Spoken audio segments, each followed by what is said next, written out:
Halo, apa kabar teman-teman? Hari ini kita akan membahas tentang konsep jual beli dalam Islam.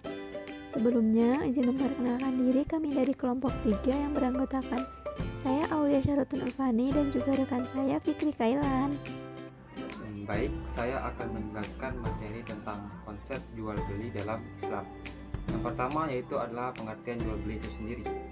Apa itu jual beli? Jual beli dalam istilah fikih itu disebut dengan al-bai yang berarti menjual, mengganti, dan menukar sesuatu dengan sesuatu yang lain.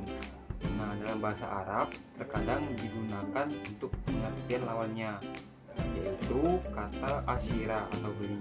Jadi dengan demikian kata al-bai berarti dijual, tetapi sekaligus juga berarti membeli. Dari beberapa definisi dari pengertian jual beli itu sendiri, secara garis besar pengertian jual beli itu sendiri adalah suatu perjanjian tukar menukar benda atau barang yang mempunyai nilai secara sukarela di antara kedua belah pihak. Nah, yang satu menerima benda dan pihak lain menerimanya sesuai dengan perjanjian atau ketentuan yang dibenarkan syar'a dan disepakati. Sesuai dengan ketetapan hukum, maksudnya ialah memenuhi persyaratan-persyaratan, rukun-rukun dan hal-hal lain yang ada kaitannya dengan jual beli, dan bila syarat-syarat dan rukunnya tidak terpenuhi berarti tidak sesuai dengan kehendak syar'a. Selanjutnya yaitu dasar hukum jual beli dalam Islam. Ada 3 dasar hukum jual beli dalam Islam, yaitu yang pertama menurut landasan Al-Quran, yang kedua itu landasan As-Sunnah, dan yang ketiga yaitu landasan Ijma. Jual beli sebagai sarana tolong menolong sesama umat manusia dan merupakan tindakan transaksi yang telah disyariatkan, mempunyai landasan kuat dalam Al-Quran dan Sunnah Rasulullah SAW. Yang pertama yaitu adalah menurut landasan Al-Quran. Nah, menurut landasan Al-Quran sendiri yaitu terdapat pada Quran surat Al-Baqarah ayat ayat 275, yang mana pada ayat ini menjelaskan bahwa Allah menghalalkan jual beli dan mengharamkan riba. Nah, ayat ini juga dapat dipahami untuk melakukan jual beli dengan mematuhi peraturan-peraturan yang telah ditetapkan dalam Islam dan tidak melakukan apa yang dilarang dalam Islam. Yang kedua yaitu adalah landasan As-Sunnah. Adapun dalam hadis Rasulullah, yaitu dalam hadis riwayat Imam Bahaqi, menjelaskan bahwa diperbolehkannya jual beli sebagaimana dalam hadis tersebut dijelaskan dari Rifa'ah bin Rafi radhiyallahu anhu. Sesungguhnya Nabi Muhammad pernah ditanyai manakah usaha yang paling baik. Beliau menjawab, ialah amal usaha seseorang dengan tangannya sendiri dan semua jual beli yang bersih. Itu hadis riwayat Imam Bahaqi. Yaitu adalah landasan ijma. Adapun landasan ijma ini bertekad pada ijtihadnya para ulama. Ulama Islam sepakat jual beli dan penerapannya adalah sudah berlaku sejak zaman Rasulullah SAW hingga saat ini. Dengan demikian tidak diperselisihkan bolehnya di kalangan kaum muslimin. Hanya saja dalam perkembangannya itu mengalami beberapa bentuk atau model jual beli yang membutuhkan pemikiran atau ijtihad dari para ulama untuk kalangan umat Islam. Selanjutnya kita akan membahas tentang rukun dan syarat jual beli dalam Islam. Adapun rukun dan syarat yang harus diikuti itu merujuk kepada sumber hukum Islam, yaitu Al-Quran dan hadis. Pertama yaitu adalah penjual dan pembeli. Adapun syaratnya yaitu Yang pertama adalah berakal agar tidak terkecoh pada saat melakukan transaksi jual beli. Dan orang gila itu tidak sah dalam melakukan transaksi. Nah, yang kedua yaitu adalah dengan kehendak sendiri atau bukan dengan paksaan. Yang ketiga adalah tidak mubazir ataupun pemborosan. Yang keempat adalah balik atau berumur 15 tahun ke atas ataupun sudah menjelang dewasa. Terakhir yaitu adalah lafaz ijab dan kabul.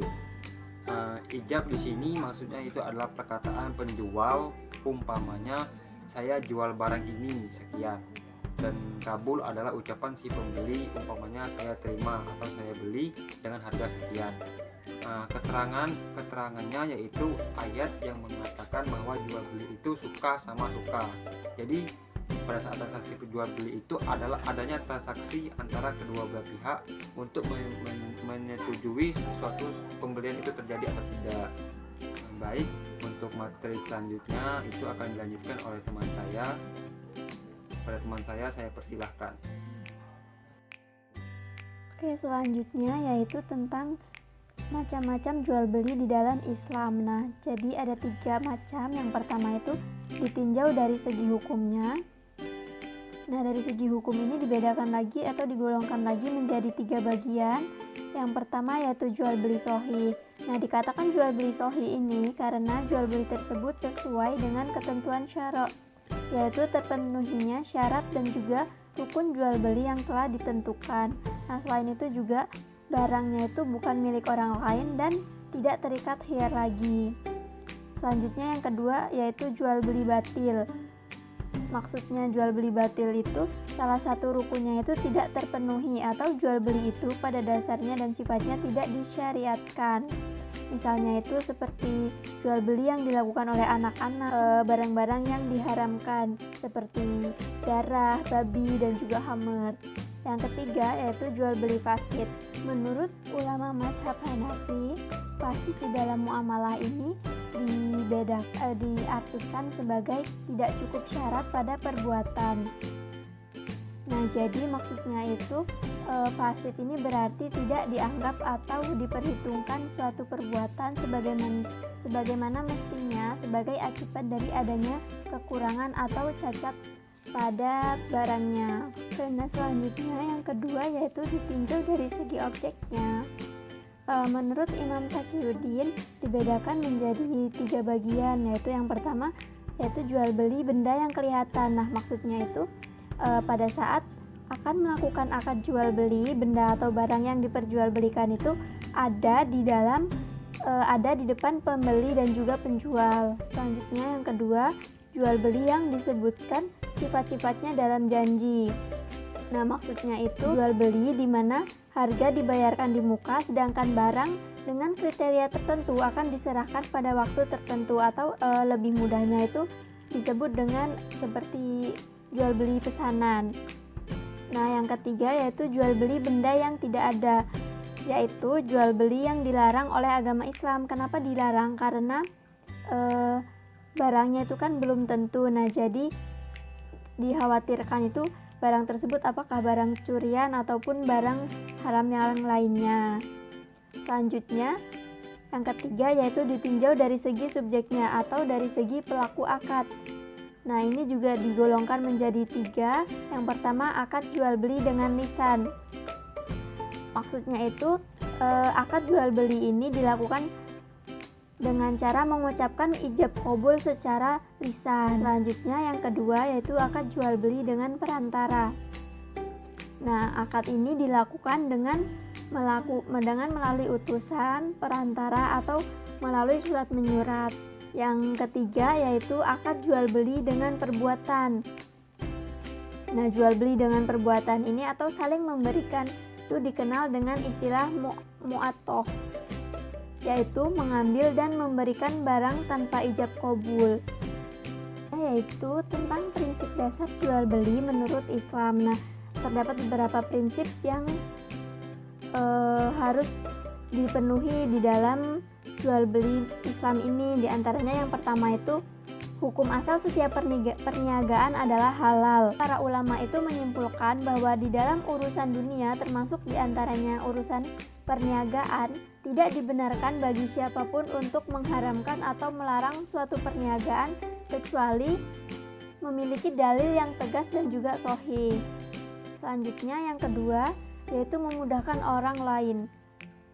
Sesungguhnya Allah Subhanahu wa Ta'ala memerintahkan umatnya untuk senantiasa menggunakan harta kekayaannya pada jalan-jalan yang diridhoi Allah Subhanahu wa Ta'ala. Nah, salah satu contohnya itu dengan membantu orang yang sedang mengalami kesusahan. Selanjutnya yang ketiga yaitu kejelasan status. Nah, Islam ini melarang setiap akad jual beli yang mengandung unsur ketidakjelasan status. Mengapa? Karena hal tersebut itu rentan memicu terjadinya persengketaan dan juga permusuhan antar sesama muslim. Selanjutnya yang keempat yaitu tidak merugikan masyarakat banyak. Para ulama fikih menyatakan bahwa tidak dibenarkan bagi siapapun untuk mengadakan kegiatan jual beli yang meresahkan dan merugikan masyarakat banyak, baik kerugian dalam urusan agama maupun di dalam urusan dunia. Nah, penerapan dari prinsip ini yaitu Islam itu mengharamkan penjualan barang-barang yang diharamkan. Contohnya itu penjualan khamr. Nah, selain itu juga Islam itu mengharamkan menimbun barang dengan barang dagangan padahal barang itu diperlukan oleh banyak masyarakat. Nah, prinsip yang kelima yaitu tentang kejujuran.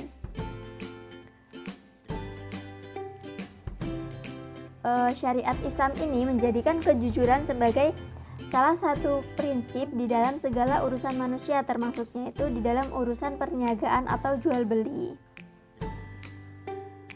Materi yang terakhir yaitu tentang jual beli yang dilarang di dalam Islam. Nah, Islam ini tidak mengizinkan beberapa praktik jual beli. Yang menjadi pokok sebab timbulnya larangan ini adalah yang pertama, menyakiti si penjual, pembeli, ataupun orang lain. Yang kedua, menyempitkan gerakan pasaran. Dan yang ketiga, merusak ketentraman umum. Contoh dari praktik jual beli yang dilarang ini antara lain itu membeli barang dengan harga yang lebih mahal daripada harga pasar, terus juga memberi barang untuk ditahan agar dapat dijual dengan harga yang lebih mahal, itu juga diharamkan di dalam Islam. Sekian pemaparan materi dari kelompok 3. Semoga materi yang kami sampaikan dapat bermanfaat bagi kita semua. Mohon maaf apabila terdapat kesalahan kata dalam penyampaian materinya. Kami mohon maaf. Kami ucapkan terima kasih. Wassalamualaikum warahmatullahi wabarakatuh.